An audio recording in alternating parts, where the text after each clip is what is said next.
He's Jeff King. I'm Andy Erickson. This is not another shooting show. We go to North Miami, Florida, where paramedics rushed a woman to the hospital following an accidental shooting. North Miami police responded to Exora Court on Tuesday. Detectives said they found a woman with a gunshot wound to the leg. Paramedics transported her to HCA Florida, some hospital, for treatment. According to officials, the woman's neighbor was cleaning his gun when it accidentally discharged and struck the woman. An investigation is underway into the incident. Don't clean your guns. I keep saying it. Don't clean your guns in apartment buildings. I live in an apartment building. Again, that's why anyone who is like, man, everyone should have a gun. I'm like, you don't live in an apartment where you look across at someone and you're like, ugh, that person could be retarded. See, when I lived in apartment buildings, I never owned guns. Well, I owned a gun, but I didn't have it in the apartment with me. It was living at my parents' house, the shotgun I got when I was 11.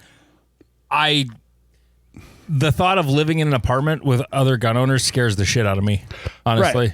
Right. I literally can't follow the rules of gun safety while still dry firing. There's not a direction in which there's not a human or possibly a human from where my apartment is. But with a verifiably verified empty chamber and gun, you are good. Right, but you have to be way more careful than I do in my basement. Right, but that relies on a drunken asshole doing the right things. Well, don't dry fire when you're drinking. Wait, you dry fire sober? I usually dry fire in the morning. I very rarely dry fire in the evening. I did most of my dry fire while I was reloading because I fucking hate reloading, but I've been doing it more and I'm kind of afternoons, evenings. Mm-hmm. I was showing my son the pictures of your discharge into the ammo can. Mm-hmm. And he was just like, really? That actually happened? I said, yeah. It just hit the primer and went off? I said, yeah. Trust me, no one was more shocked than I was. Yeah. I didn't have as big of an adrenaline dump as I thought I would. I might be a psychopath. I think somewhere in the back of your head you were prepared for it. You knew it was a possibility. Your lizard brain knew what happened. Yeah, there's a part of me that saw it happen. I don't know if it's because, it was outside of a chamber, so it slowed down the reaction, but the primer going off, I think primer went off, I jumped back and then it went off. I think there was a distinct pause. In the moment, you never know, but I just remember looking down and seeing, I feel like I saw the pop and then the smoke come up from the round going off. And my first thought was, oh shit, I don't want them to think that I shot myself. And so I went inside and how long did it take before Michelle or Todd came out? 40 minutes. Oh, they didn't hear it? Well, they did. Well, Todd didn't, but Michelle did. And Michelle thought that I had dropped one of the ammo cans. Oh, it just didn't register as a... It didn't register as a gunshot. Right, it registered as dropping something. It wasn't a gunshot. Right, it was no an ammo gun shot. involved. Right. So it's not an accidental discharge. It's just it was an accidental discharge of a cartridge. Of a cartridge. Yeah. Or a detonation, as the USPSA rulebook would call it. All the legalese. Mm-hmm. But yeah, no, it was a butt puckering moment, but I wasn't as tuned up about it as I thought I would be, because once I cleaned everything up and was like, all right, gotta get back on this horse, and so I put iPro on and just started reloading. Mm-hmm. No more NFA. Not really. Not really. Kind of. Sort of. Not really. It's exciting. It is exciting. Okay. It is. I believe we talked about this many, many eons ago, and it's actually exactly what I thought would happen. So for anyone who doesn't know about the NFA is not a gun registration or a gun registry. It is a tax law. Mm-hmm. And so when the Republicans, I was the most shocked as anyone, were able to get the $200 tax stamp removed from SBR's. It was not removed. It was lowered to zero. Right, lowered to zero. Sorry. Whatever. Which was an important distinction because some people would think it's not gone, it's just zero. But zero is gone, so... And it turns out that's what the Supreme Court took that as. Right. Well, or not the Supreme Court, whatever circuit court. Or, yeah, Fifth Circuit or something. Yeah. So because it's no longer you're not paying a tax, it is now not a tax law. And so the reason for its existence doesn't make any sense. And so the Fifth Circuit or something basically said, hey, this was a tax law. You remove the tax. It's no longer a tax law. These aren't covered anymore. But they were the government was given like a 7-day or 14-day. It's 7 day. It's pretty standard whenever a decision is made to make their appeal. Yeah. So they'll just automatically stay it for 7 days while they do that. Right. And so, I mean, there is a question if they will actually appeal it. But if they do appeal it, then it will go to the Supreme Court, which has been, let's say, fairly on the Republican side of the issue. And so we kind of know how it will probably go, maybe. Okay, that's your sort of read on it. A lot of the decisions the Supreme Court has made about lots of different things have been sort of, this is just my observation. They're less Republican or Democrat, and they're more constitutionalist. It's more, but I mean, and I'm talking about everything from Roe versus Wade being overturned to gun stuff they've done. It's been sort of like, we don't think this is what the Constitution was supposed to be. Now, they weren't all, 9-0 decisions, obviously. They've been a lot on the party line of the way they swing, but at the same time, there have been things. What was the one that was 9-0 that was gun related? I can't remember. It wasn't very long ago. Oh, I have no idea off the top of my head. There was a thing, and it was 9-0. Oh, fuck, what was it? I would say that. Go ahead and argue with me, and I'll Google. Right, you Google. They've created a very weird framework that doesn't actually give the guardrails around how a decision could be made, because they made gun laws had to be based off of laws that existed in the 1700s or within English common law for them to work or something. But there have been judges that have been like, hey, I can go back to Boston and find actual storage laws for ammunition, because powder used to be stored in 55-gallon fucking kegs. Yeah. And they were like, hey, you can't keep fucking 55 gallons of fucking gunpowder in your living room next to the fireplace. And so there's actual ordinances. And so many judges and lawyers have commented that the framework they have created is actually less clear and less. But that also kind of goes in line with the Constitution being a malleable thing. But if it's malleable, then why are we dealing with the 1700s? Because there were firearms in the 1700s. But I don't give a fuck what English common law said about muskets. If it's malleable, then it was malleable to the date, and so. But I think you're talking mostly about the Bruin decision. Yeah, Bruin is the biggest one. It's sort of has this thing historically been allowed? Is basically the short version of it, right? And if it's historically depending on the context, and if it's been historically allowed, then it's allowed.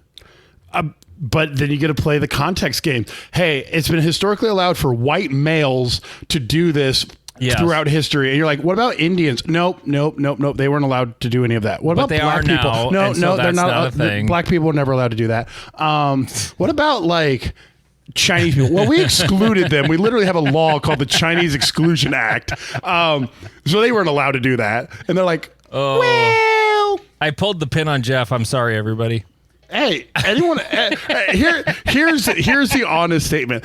Everyone who's contacted us about the drunken episode, I am not against it, but a lot of you are going to have to get real cool about a lot of shit real quickly, because the episode who shall not be named was us shit canned as fuck with me trying to explain inflation to a very drunk Andy at like 1:00 in the morning. And at some point I was like, I don't give a fuck anymore. Right. And he turned into his obstinate, I'm bored, we're moving on. And you're like, there is, much fun as this would be, we do have an episode in the can on my laptop that could qualify. I just haven't listened to it. It's like the only old file I haven't deleted. It's from February of 25. And I remember it was a third episode. We did it like, hey, I still have energy to do another show. We have enough shit. Let's just do a third show for it just in case we need one. And about 2 minutes after we started recording, both of us like hit the, I'm hammered now. That's probably the one I'm talking about. Yeah, it's either that or the one that got deleted, one or the other. Right, because like I can get really drunk and really obstinate and really boisterous, but still remember every part of it. Like I've never blacked out before. See, I have all kinds of that. Like I don't black out, but like there'll be details missing, big time. Yeah, anyone who wants. By the way, I found the. Sorry. Okay. Finish your thought. I hate it when I do that. Go ahead. Right. So anyone who wants a drunk episode, that might be a Patreon. You got to buy this like an OnlyFans fucking video. You paid for it. Right. You can't complain about it. Right. You can't be mad. You paid for it. Mm-hmm. And the paywall on that's going to be at like 45 seconds. Yes. It's going to be, he's Jeff King, I'm Andy Erickson, this is Not Another Shitting Show. Patreon.com/Another Shitting Show. It'll just be a disclaimer from Steven like, all right, these two dipshits are already fucked up. Yeah. Shit's going to get weird. So now that we're actually in an in-between spot, I'll not interrupt Jeff, and I'll say the thing I was going to say. I found the 9-0 ruling from recently. It was just in June. It was about the marijuana and firearms. Marijuana users cannot be automatically barred from owning firearms. Oh, yeah. That nice. Was the 9-0 victory. It wasn't all of it, but it was like a lot of it. But there's still some weird stuff to be worked out there.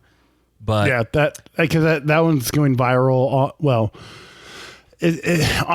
On the left, the conversation around, I think it's Texas or something. You can get a felony for having a joint, but you can be like driving home drunk with your kid in the back seat and a loaded gun in your glove compartment. And they're like, this is like a misdemeanor that we're going to like follow you home and not actually write you a ticket for. My state passed medical and recreational marijuana in the same election back in like, God, what was it? Was it 23? No, it was longer ago than that. I want to say it was like 2020 or maybe even 2018, but it got appealed. It was initiated measures. So it was like bills brought forward by the people, voted on. Well, everybody sort of confused the two bills. And so both got voted in. I voted for both, by the way, but it was like, I couldn't believe it because the old farts in South Dakota are just like, you smoking that wacky tobacco, meh. Medical, it didn't surprise me that passed, but recreational shocked me that it was passed. And there was an amendment passed in an initiated measure a few years before about any change to the Constitution must be a single issue. And so it was the governor, Nome, who appealed it. So it must have been it just had to be after 18. That's when she got in. She didn't appeal it, but she told the Highway Patrol to appeal it and or take it to the Supreme Court, and then they overturned that initiated measure, so we don't have recreational marijuana. But oh, boo! You guys had a chance to be cool. I know, and you're not. Like I remember them talking on like CNN and Fox News. They were like, in a shocking development, South Dakota has passed both recreational and medical. And it was pretty short. And you're just like, fuck. Meanwhile, This past weekend, Kristi Noem had her governor statue unveiled in the Capitol. But and then I saw on Reddit somebody photoshopped in, or actually they chat GPT used AI to add in her husband with giant boobs sitting next to her in the statue, and it was fucking hilarious. Sometimes the internet was correct. Yeah, it was great. Anyway, before we talk about, oh God, we got shooting stuff. We're going to talk about shooting stuff. Oh yeah, we really are. We talk about shooting stuff, don't we? The only problem is we're 17 minutes in, and there's shooting stuff. Okay. There's a thing I want to be on the public side. So we're going to give away some free milk, Jeff. I'm sorry. Aw. Okay. The Defense of Bay Zero video that I'm a dick about. Yeah. This was on the Reddit a few days ago as we recorded this back on Sunday, August 9th. Owen posted a video of this stage, and the stage looks really cool until it gets to the middle part where there's a double stack of 4 targets like you see in that Hosey stage that everybody does. And Owen is calling it like the best stage he's shot all year. And I'm like, how can that be with that stupid, brainless double stack of targets right in the middle of it? Right. So, and I was fairly critical of it on Reddit. Yes. Now you shot the stage. This was last weekend at your club match. Right. Describe the stage. Right. And I will clarify one thing. Owen was talking about his shooting. He shot that one like a motherfucker. So it was like a little bit of a memory stage. There was like a lot of individual targets at specific angles you had to take from specific positions. Yeah. And like everything except one position looked awesome, I thought. Right. And so basically, and I'll post the video. I mean, you can go watch. Well, his video's on the Reddit. Do you have first person? I have first person. Oh, okay. And so the way we did it, we stepped in, took 2 targets and steel, or target, steel, target. As we went over, there was like a couple targets there, and then you went to the left, and you had to take this target before you moved. And there was this 4 stack that was kind of outside of the, like where every other target was. And so you kind of had to stop there. So while I normally understand what Andy's saying, in this case, the 4 stack actually did a lot of work because it forced people to reload and it got people really focused on it. And so people would try to like burn it down and do silly stuff. And like it became, everyone had to do the stuff before it. And then there was some stuff you had to do after it. Well, there was probably every other shooter had an FTSA on that stage. Really? Yes. Oh yeah. Because the targets were so positional and people got so overly focused on the reload before you had to go do the 4 stack, because without the 4 stack there, you didn't need to reload. And so the 4 stack it did kind of eat some rounds, and it wasn't like a fully open. So the top 2 were not nice targets. You had to, if you wanted the alphas, you had to think about it for a second. But without that there, you could have flowed through it way better. That made you stop and then go, okay. And then there was a target you had to take on your right going forward that about of people with FTSAs, that was probably 60 to 70% of them was that target. And then everyone went to the front and finished the 4 targets up front. And so I would say that 4 stack actually did a lot of work that people overly focused on and weren't programming the important parts of the stage because they were so focused on how they were going to burn down the like 5-yard quad stack. Because that stage fucked a lot of people in the asshole, and it was crazy. As an RO, it was difficult to know if the person had just missed the targets or if it was an FTSA, because I could barely follow some people's plans of like, wait, which targets are we shooting at? Okay, they're at the 4 stack. Okay, we're fine. Okay, moving. Okay, now we're going forward. Oh, they definitely missed that one. That sucks. This was a reminder to me of, hey, sometimes you shouldn't shoot your mouth off because, well, first off, I wasn't there, I know better than that to talk about a stage or a DQ or anything in a match when you're not actually there and all you see is third-person video. You don't know shit if that's all you saw. Second of all, after I called it like a brainless presentation of targets, Heidi chimes in and points out that, yeah, I've done some brainless stuff before, but I think it worked out great. And I'm like, oh, fuck. Somebody cool actually designed this stage. And I was talking shit. God damn it. I hate it when I do that. And then she also explained her logic for adding that to the stage later in the Reddit thread. And her logic for adding it made all the sense in the world. Like, she called it the dumb array that everybody's putting, from that stage that everybody runs. But she used it to the stage's advantage in a way that... And am I backtracking now? 100%, yes. Like, because I kind of feel like a dick because Heidi's a friend. Had I known Heidi designed that stage, I probably wouldn't have started shooting my fucking mouth off on Reddit. But at the same time, I hate target presentations like that. I really do. I hate it. And so when I just saw quad stack, I'm like, ugh, fucking dumb. Ugh. And then, I'm hearing from Owen and like, okay, I hear you, Owen. And then I was talking to Jeff about it tonight and he's like, oh no, that stage was awesome. And I'm like, oh fuck, I was totally wrong. God damn it.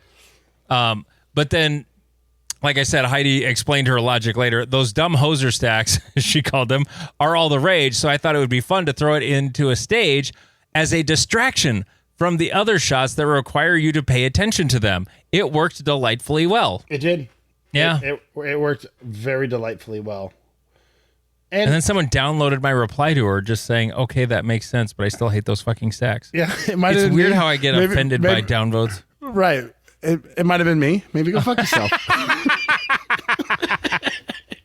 Oh, that's funny. Anyway, the video is on our Reddit, r/NASS. The title you're looking for is one of the best stages I've shot this year. Fantastic stage design. That's on our Reddit. Patreon.com/NotAnotherShootingShow. It's only $3.57 a month. You will get all of this episode, plus all of the nonsense we have to come. Lots of shooting stuff. If you're autistic, well, that was the last episode with Dustin, the Revolver Dude.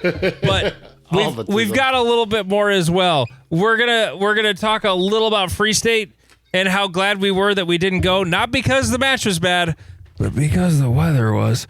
And also an Unreasonable Swinger. That's all coming up, plus some other USPSA stuff. Patreon.com/NotAnotherShootingShow. Oh, I forgot.